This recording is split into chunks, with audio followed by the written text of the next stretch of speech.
Hi guys, how you doing? Right, workshop video today, which is brilliant. I'm actually filming on the brand new GoPro 9, so I can actually frame myself quite good. But I've made a few changes to the workshop, one of which is the flame effect fire. Why can't I have the luxuries when I'm working away, eh? Kicks out a little bit of heat, not too much. You don't want it too hot in here. Obviously I am in a bit of a Faraday cage. So we've got a service today. So this is the bike. So we've got a Trek EX. It's a fairly old one, to be fair, but nothing wrong with old bikes. So I've given it a once over and it's basically in pretty poor condition. I'll just show you what's going on with these bearings.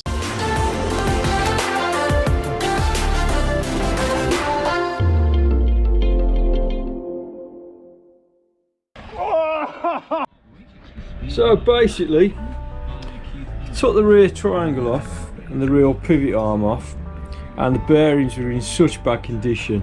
Actually, the one bearing had actually disintegrated within the actual triangle itself. That literally was the only ball bearing in it, and I had to use one of my punches to get the casing out. But these bearings, ooh, they sound dodgy. So we've had no choice but to change these bearings. So that's all done. And then we go on to the cable. So we're looking at it wasn't shifting into the high 3 gears down at the bottom there. So I was pulling them off and I noticed, ooh, that's pretty bad as well. So we need to change that out. The chain's okay. Chain ring looks okay, the cassette looks okay. I'm yet to inspect the fork. Brakes seem okay apart from the pads. The pads are pretty poor. So these are the pads. So the Formula K18 pads. Yeah, they're pretty much down to the metal at the bottom here and pre-glazed. So I'm going to continue with this, and if I come across anything dangerous or more mischievous in regards to the bike's maintenance, I'll film it again. Yeah, so I checked all the cables on this thing. I've not checked the front derailleur cables. I'm still on the main shifter at the moment. The inner cable actually looks okay, so I'm going to see if I can reuse that. It looks a good quality cable as well, like a stainless steel one. So I'm going to try and reuse that. But the outer cables were absolutely shot. So I had to cut 3 new pieces of outer cable, and I'll get those fitted now. So generally I try and be as tidy as possible. Obviously if you look at my workshop, I have got a limited space. I can get 2 bikes at a time in here, so I have to organise my time well and slot people in for their convenience, but obviously it needs to suit myself as well. But with that comes organisation, and I need to organise everything. So you see, everything's got its own home. I know where exactly everything is. Obviously I've got my bits and pieces, components, bearings, ferrules, things like that, brake pads. I do stock a limited supply of chains, but I can get everything same day delivery as well, which is brilliant. But the tools that I use for a particular job, I generally line them out. Exactly. I mean, again, I know exactly where everything is there, and if I need anything else, obviously I can grab it from the big selection of tools I've got.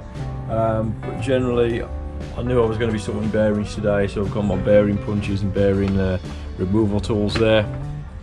Allen keys, snips for cables, got 2 sorts. So I generally like these Nipex snips to cut the inner cables, but I use a proper cable cut for the outer cable, because you've got to have a nice neat cut there and a nice sharp cut there. Picks, you need your picks, and a good quality spanner that's not going to slip off a bolt. So I'm mainly Baco spanners. But yeah, again, this bike is a pretty cool bike, to be honest. Little XE bike, fairly old, probably a 2012, something like that. Doesn't mean you shouldn't spend any money servicing it now. So get your bikes booked in if they need a service, because if you don't and you prolong any kind of maintenance, it's going to cost you more in the long run. So preventative maintenance, that's the word. Tip of the day: Well, the only tip I'm going to give you today, that is. So I had to move the brake out of the way in order to get to the cable end, so I could get the cable in and out of the shifter. But I noticed they were really tight. You should never really tighten a brake up that much. Simple reason, if you do crash, you want your brake to move out of the way, and you want it to be not loose, but enough pressure applied so you could actually lift it and move it with your hand like I'm doing now. It takes a bit of force, but if you crash, that brake's going to come out of the way, not break the brake, if you know what I mean. So as I'm going along on a service, generally, again, it has to be organised. So I've got the list of components on the bike, any issues, any work done, and if I've checked the item. Everybody gets this on repairs and servicing. Any notes I put down here, notes continue is generally where I put the invoice or the price, how much everything's going to cost.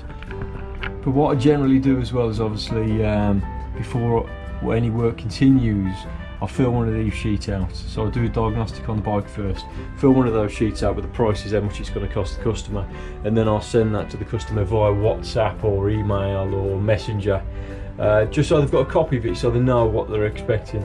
If anything else is to change, I'll let the customer know straight away.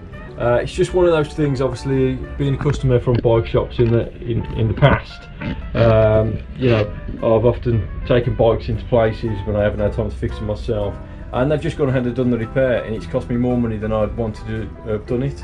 Otherwise I'd have done it myself, if you know what I mean. So yeah, so as well as all the tools and the workshop's organised, the paperwork's organised also, it needs to be. I am running a business after all. That's basically it, service done. So the repairs I've had to do on this, oh, smudge on the screen, oh, awful. Horrible little children of mine smudging the screen. Okay, so service is done. So all the pivot bearings had to be replaced. No two ways about that, they were actually disintegrated. The gears were completely out because of the outer gear cable was rusted solid on the inside, so it couldn't get those high gears towards the bottom. So they're all done, so it's had new inner, had to have a new inner, passing it through the cable, obviously it was frayed because I'd cut it, so new outer. Forks are fine, headset's fine, brakes are fine minus the pads, so I've got to order some more pads and they'll be here later on this evening. Apart from that, it's all done, all plush, brilliant. So I'm in my little office. I've just finished the diagnostic off in the workshop, so now I'm going to write the invoices out and WhatsApp the customer exactly how much everything's going to cost for him, and if he's not happy with it, obviously we can discuss it, and we can go over the things that he really needs to get sorted on his bike before he actually takes it out, safety point of view. But yeah, that's it, part of my day. If you like the video, like and subscribe as normal, it really helps the channel out, and I do appreciate it, and we'll see you next time. See you later.